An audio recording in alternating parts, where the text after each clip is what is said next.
Assalamualaikum warahmatullahi wabarakatuh. Bismillahirrahmanirrahim. Sahabat Cahaya Islam Channel yang dirahmati Allah Subhanahu wa Ta'ala. Pernahkah kita bertanya, apa sebenarnya inti ajaran Islam itu? Apakah cukup dengan sholat dan zakat? Ataukah ada sesuatu yang lebih dalam yang menyentuh hati dan membentuk akhlak? Di hadis kedua dari kumpulan Arba'in Nawawi, kita akan melihat jawaban dari pertanyaan itu langsung dari lisan Rasulullah Shallallahu Alaihi Wasallam melalui tamu istimewa, yaitu malaikat Jibril alaihi salam. Hadis ini mengajarkan tentang Islam, iman dan ihsan, tiga pilar utama yang menjadi fondasi seluruh ajaran agama. Mari kita simak bersama. Semoga hati kita tercerahkan dan hidup kita semakin dekat dengan ridha Allah Subhanahu wa Ta'ala. Dari sahabat Umar bin Khattab radhiyallahu anhu, beliau berkata, suatu hari kami duduk bersama Rasulullah. Tiba-tiba datang seorang laki-laki yang sangat putih pakaiannya, sangat hitam rambutnya. Tidak tampak padanya tanda-tanda perjalanan, dan tidak seorang pun dari kami yang mengenalnya. Dia duduk di hadapan Nabi Muhammad SAW, menyandarkan lututnya ke lutut Nabi SAW, dan meletakkan kedua tangannya di atas pahanya. Lalu berkata, "Wahai Muhammad, beritahukan kepadaku tentang Islam." Rasulullah pun menjawab, "Islam adalah engkau bersaksi bahwa tidak ada Tuhan selain Allah dan bahwa Nabi Muhammad adalah utusan Allah, mendirikan sholat, menunaikan zakat, berpuasa di bulan Ramadan, dan menunaikan haji ke Baitullah jika engkau mampu menempuhnya." Dia berkata, "Engkau benar." Kami pun heran. Dia yang bertanya, dia pula yang membenarkannya. Orang tersebut bertanya lagi, "Beritahukan kepadaku tentang iman." Rasulullah SAW menjawab, "Iman adalah engkau beriman kepada Allah, malaikatnya, kitab-kitabnya, dan rasul-rasulnya. Kau beriman kepada hari akhir, dan kau beriman kepada takdir yang baik maupun yang buruk."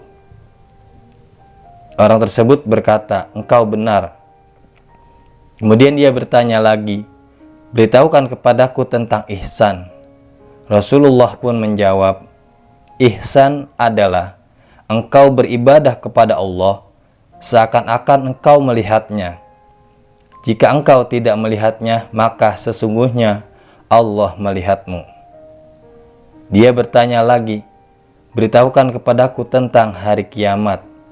Rasulullah SAW menjawab, "Yang ditanya tidak lebih tahu daripada yang bertanya."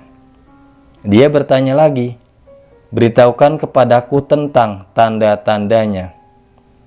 Rasulullah menjawab, "Jika seorang budak perempuan melahirkan tuannya, dan jika engkau melihat orang-orang yang bertelanjang kaki, tidak berpakaian, miskin, pengembala kambing, berlomba-lomba dalam meninggikan bangunan.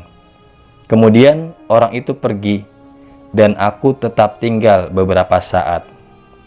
Rasulullah SAW bertanya, "Wahai Umar, tahukah kamu siapa orang yang bertanya itu?"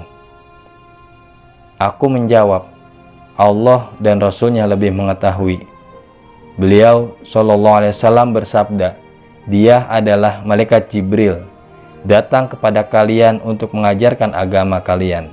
Hadis riwayat Muslim. Dalam hadis ini, Islam dijelaskan sebagai 5 rukun. Yang pertama, syahadat, menyatakan dengan lisan dan meyakini dalam hati bahwa tiada Tuhan selain Allah dan Nabi Muhammad adalah utusan Allah. Yang kedua, sholat, melaksanakan sholat 5 waktu dengan khusyuk dan tepat waktu. Yang ketiga, zakat, menunaikan zakat sebagai bentuk kepedulian sosial. Yang keempat, puasa di bulan Ramadan, yang mana kita menahan diri dari hal-hal yang membatalkan puasa selama bulan Ramadan. Yang kelima, yaitu menunaikan haji, menunaikan ibadah haji bagi yang mampu secara fisik dan finansial. Ulama menekankan pentingnya melaksanakan rukun Islam dengan niat yang ikhlas dan sesuai dengan tuntunan dari Rasulullah Shallallahu Alaihi Wasallam. Setelah kita mempelajari rukun Islam yang ada 5, maka yang kedua yaitu tentang rukun iman, keyakinan batininya. Iman mencakup daripada 6 rukun. Yang pertama, beriman kepada Allah, meyakini keesaan dan kekuasaan Allah. Yang kedua, beriman kepada malaikatnya, meyakini keberadaan malaikat sebagai makhluk Allah yang taat.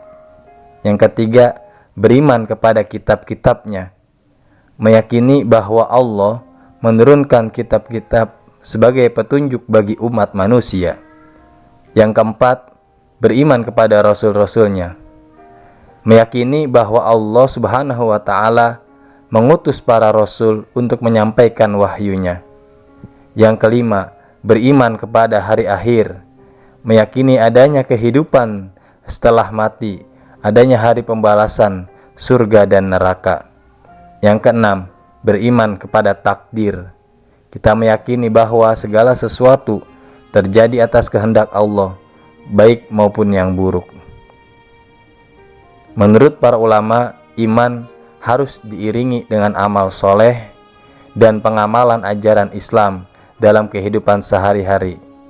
Kemudian dari hadis di atas, yaitu yang ketiga tentang ihsan, kesempurnaan ibadah.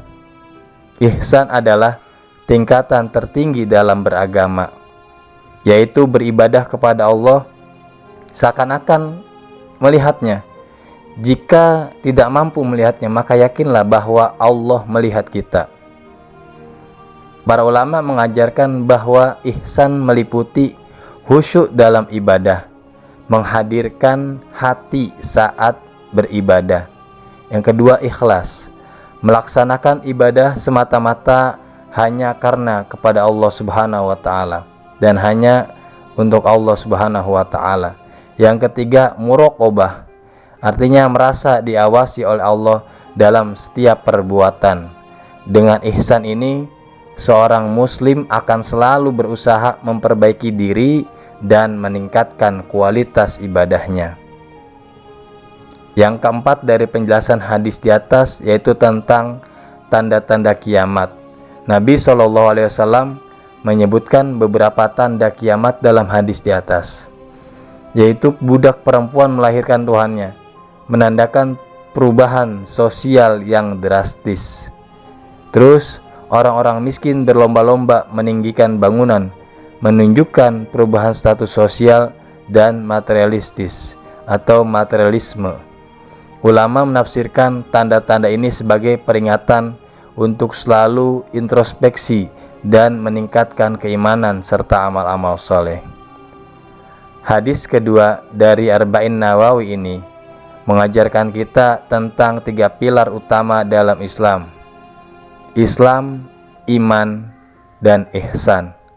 Dengan memahami dan mengamalkan ketiganya, kita dapat menjalani kehidupan yang seimbang antara lahir dan batin, serta mencapai kebahagiaan dunia dan akhirat.